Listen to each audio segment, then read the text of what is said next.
எல்லாருக்கும் நமஸ்காரம். மகா பெரியவா நடமாடும் தெய்வமா, நடமாடிக் கொண்டிருக்கும் தெய்வமா என்ன கேட்டா, பெரியவா அப்போ நடமாடிண்டு இருந்து இப்போவும் நடமாடிக்கொண்டிருக்கும் தெய்வம். ஏன் அப்படின்னா, இப்போவும் நம்ம பெரியவா கிட்ட நம்ம மனசுல என்ன இருக்கு அப்படின்றத சொல்றோம் அப்படின்னா, அடுத்த க்ஷணம் பிரத்யக்ஷமாக நமக்கு அதுக்கு ஆன்சர் பண்ணுறா பெரியவா. இப்போ லைவ்லேயே நிறைய அந்த மாதிரி உதாரணங்கள் நிறைய நடக்கிறது. பொதுவாக நமக்கெல்லாம் ஏதாவது ஒன்று வேணும் அப்படின்னா நம்ம என்ன பண்ணுவோம்? அம்மா கிட்ட போய் கேட்போம். நம்ம அதில் குழந்தைகள்லாம் இருந்தால் என்ன பண்ணுவா? எனக்கு அது வேணும், இது சாப்பிட்ணும், ஆசையாக இருக்குது, பண்ணி கொடுமா, வாங்கி கொடுமா. இன்னமும் நம்மளாம் நம்ம அம்மா கிட்ட போய் கேட்டுருப்போம். வசதி இருக்குது, சக்தி இருக்குது அப்படின்றவா வாங்கி கொடுப்பா. இல்லைன்னா கொஞ்சம் வெயிட் பண்ணுமா, பண்ணுறோம், வாங்கி தரோம் அப்படின்ற மாதிரி குழந்தைக்கு நம்ம சமாதானம் சொல்லுவோம். சரி, அந்த மாதிரி தனக்கு இன்னது வேணும் அப்படின்னு மனசில் ஆசைப்பட்ட கர்ப்பிணி பெண் ஆனால் அம்மா கிட்ட எதையுமே கேட்கல. தன் பெண் நிறைமாத கர்ப்பிணியாக இருக்கா, அவளுக்கு வாய்க்கு ருசியாக இதெல்லாம் பண்ணணும்னு ஆசைப்பட்ட தாயார் பண்ணி கொடுக்கறதுக்கு வசதி இல்லை. ஆனால் இந்த 2 பேரோட மனசையும் புரிஞ்சுண்டு மகா பெரியவா எப்பேற்பட்ட ஒரு ஆசீர்வாதம் பண்ணியிருக்கா தெரியுமா? நம்ம பெரியவாளை அப்பான்னு கூப்பிடுறோம், உமோச்சி தாத்தான்னு குழந்தைகளுக்கு சொல்கிறோம், பெரியவாளை நம்ம ஃப்ரெண்டாக நினைக்கிறோம், பெரியவாளை தான் தாயுமானவராக நினைக்கிறோம். அப்படின்னா என்ன அர்த்தம்? சகல ரூபமாகவும் அவர் எல்லாருக்கும் அனுகிரகம் பண்ணுறார். அந்த கர்ப்பிணி பெண் யார்? அப்படி அந்த பெண்ணுக்கு பெரியவா அவள் அம்மா என்ன பண்ணணும்னு நினச்சா அது என்ன பெரியவா பண்ணா? அப்போ அந்த இடத்துல பெரியவா தானே தாயுமானவன். சரி, இந்த பதிவில் தொடர்ந்து தெரிஞ்சுக்கலாமா?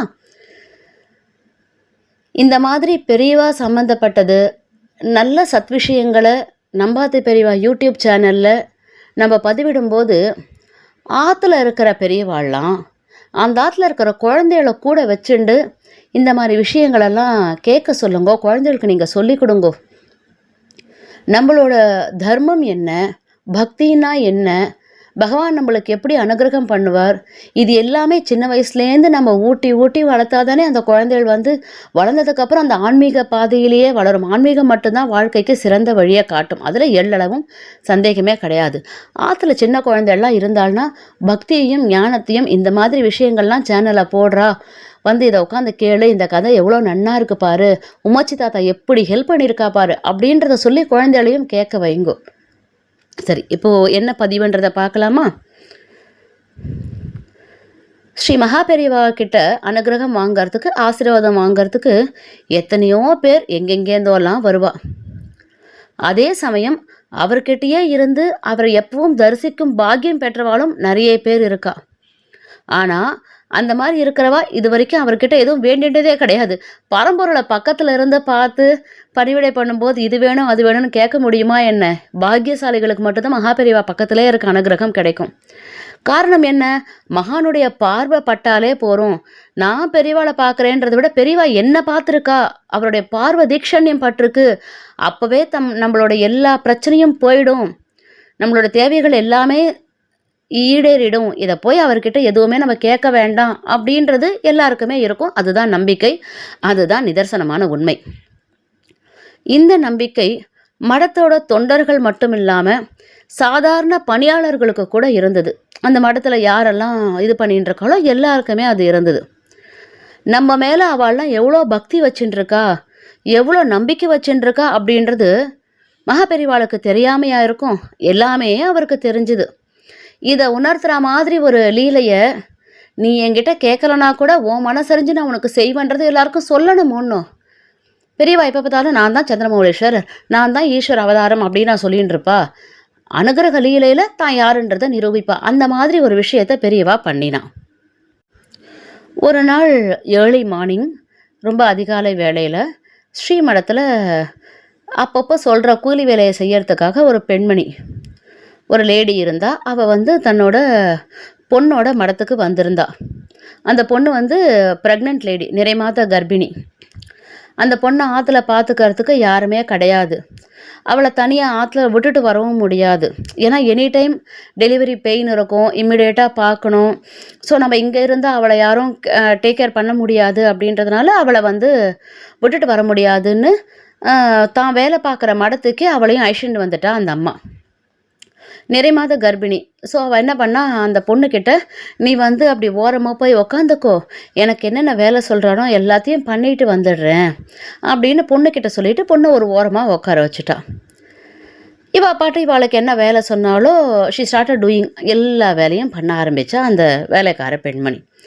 இந்த உக்காந்துன்ற பொண்ணு வந்து அவள் பாட்டுக்கு சிவனேன்னு வரவா போகிறவாளெல்லாம் வேடிக்கை பார்த்துட்டு உட்காந்துட்டு இருந்தா.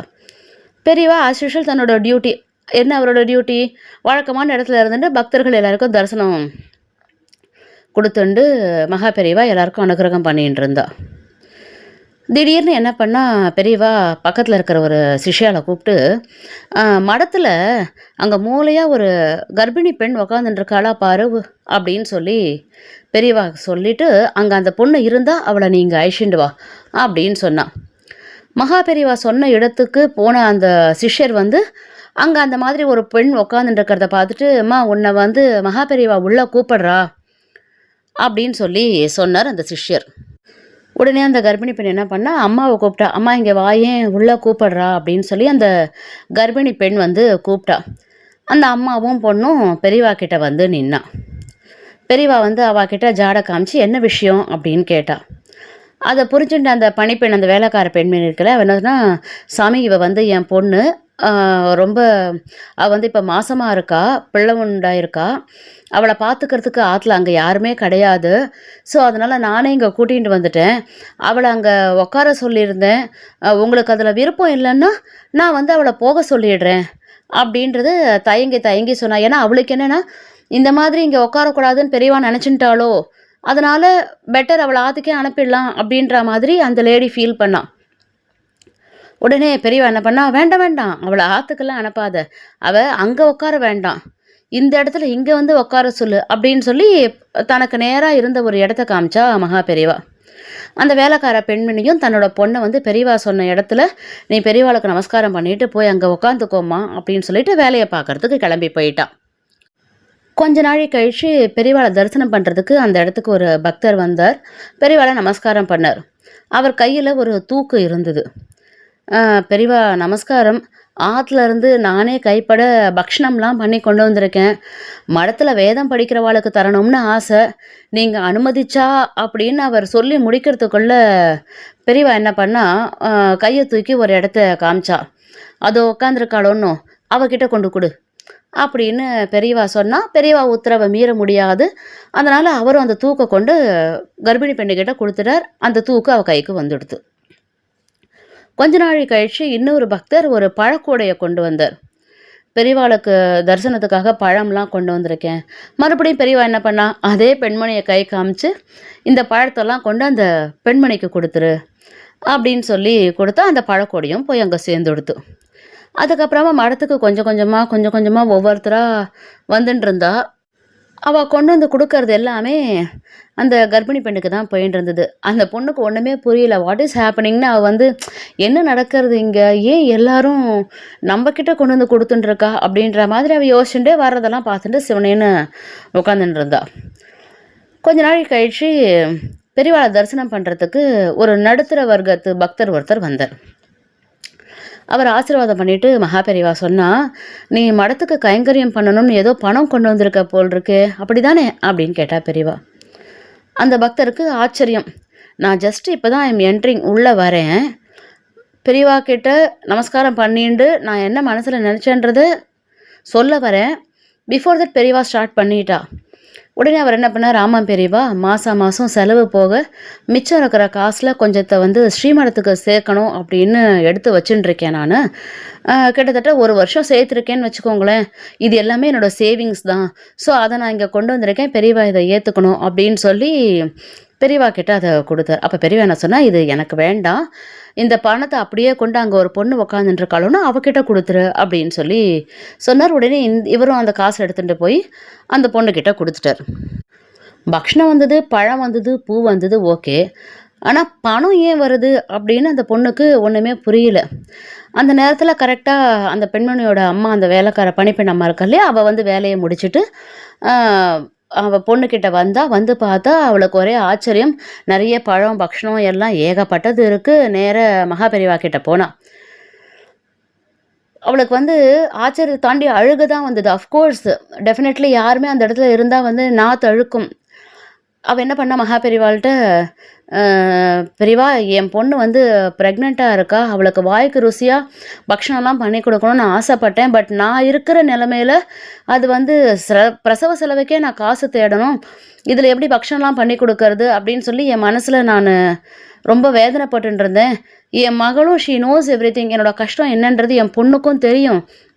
அவள் வந்து மனசில் எவ்வளோ ஆசை இருந்தாலும் வாய் விட்டு எதையுமே அம்மா இது வேணும் அது வேணும் அப்படின்னு கேட்கவே இல்லை. இங்கே வந்து உங்களை தரிசனம் பண்ணதுக்கப்புறம் எப்படியோ எங்கள் மனசில் இருக்கிற எல்லாமே தெரிஞ்சுண்டு அவள் வாய்க்கு ருசியாக சாப்பிட்றதுக்கு பக்ஷணம், பழம் இது எல்லாமே நீங்கள் கொடுத்துருக்கேள். அது மட்டும் இல்லை, ஒரு பிரசவ செலவுக்கு வந்து காசு கூட நீங்கள் ஏற்பாடு பண்ணி கொடுத்துருக்கேள. இதுக்கு நான் என்ன சொல்கிறதுனே தெரியல அப்படின்னு சொல்லி அந்த பொண்ணு, நான் சொன்ன மாதிரி அந்த வேலைக்கார பணிப்பெண் வந்து நான் தழுக்க அழுதுண்டே பெரியவாளுக்கு நமஸ்காரம் பண்ணான். பெரியவா தான் தாயுமானவராச்சு.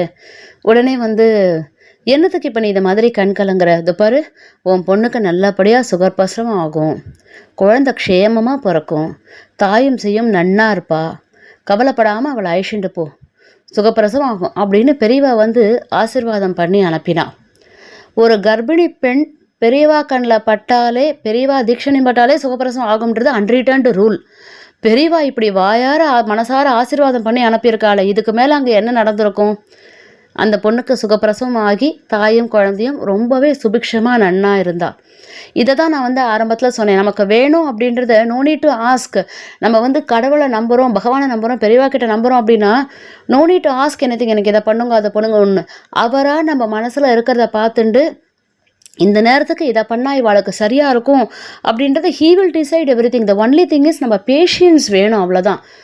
நம்ம எதிர்பார்க்குற ஒரு விஷயம் அட் டைம்ஸ் நடக்கலை அப்படின்னா உடனே நம்ம என்ன பண்ணுவோம்? இதுக்கு தான் இந்த சாமிக்கிட்ட போகவே கூடாது, நம்ம ஏற்றுற விளக்கு ஏற்றுறது வேஸ்ட்டு, சாமிக்கிட்ட வேண்டுறது வேஸ்ட்டு, பகவானுக்கு கண்ணே இல்லை, மொத்தமாக அவரை குருடுன்றுவோம். பட் அதில் எவ்வளோ நல்லது இருக்குது அப்படின்றது நம்மளுக்கு தெரியாது. Later we will come to know அது என்ன நல்லது அப்படின்றது பின்னாடி நம்மளுக்கு தெரிய வரும். அது வரைக்கும் அந்த பொறுமை ரொம்பவே அவசியம். நம்மளுக்கு பகவான் ஏதோ ஒன்று கொடுக்குறார், நமக்கு ஒன்று பண்ணுறார் அப்படின்னா ஃபார் ஷுர் அதில் வந்து குட் திங் இருக்குது. எல்லாமே நல்லதுக்கு மட்டும்தான். நம்பிக்கையோட சரணாகதி அடைஞ்சா போகிறோம். He will do whatever is good for us, definitely he will do. இதை வந்து நம்ம எப்போவுமே we should not demand anything. அதையுமே ரொம்ப முக்கியமான ஒரு விஷயம். பகவான்கிட்ட போய் டீல் பேசவே கூடாது. நான் இதை உனக்கு பண்ணுறேன் நீ பண்ணு அப்படின்ற மாதிரிலாம் இல்லாமல், என்றைக்கும் நம்ம வேண்டியது என்ன தெரியுமா? உங்களை நினைக்கிற மனசை கொடுங்கோ, என்றைக்கும் நீங்கள் என் கூட இருங்கோ, இது 2 போகிறோம். பெரியவா உங்களை நினைக்கிற மனசை கொடுங்கோ, உங்கள் நாமஸ்மரணையை சொல்லிகிட்டே இருக்கணும், நீங்கள் என் கூட இருங்கோ, இதுக்கு மேலே லைஃப்பில் வேறு ஒன்றுமே வேண்டாம். இந்த பக்தியை தான் நம்மளும் ஃபாலோ பண்ணணும், குழந்தைகளுக்கும் சொல்லிக் கொடுக்கணும். ரொம்ப ஒரு அற்புதமான அனுகிரகம் இது. இந்த மாதிரி மகாபெரிவாப்பான அனுகிரக லீலைகள் நிறைய இருக்குது. ஒன்றொன்னா இனி வர்ற பதிவுகளில் நிறையவே தெரிஞ்சுப்போம். தொடர்ந்து சந்திப்போம். ஹர ஹர சங்கர, ஜெய ஜெய சங்கர. ஸ்ரீ மகாபெரிவா சரணம்.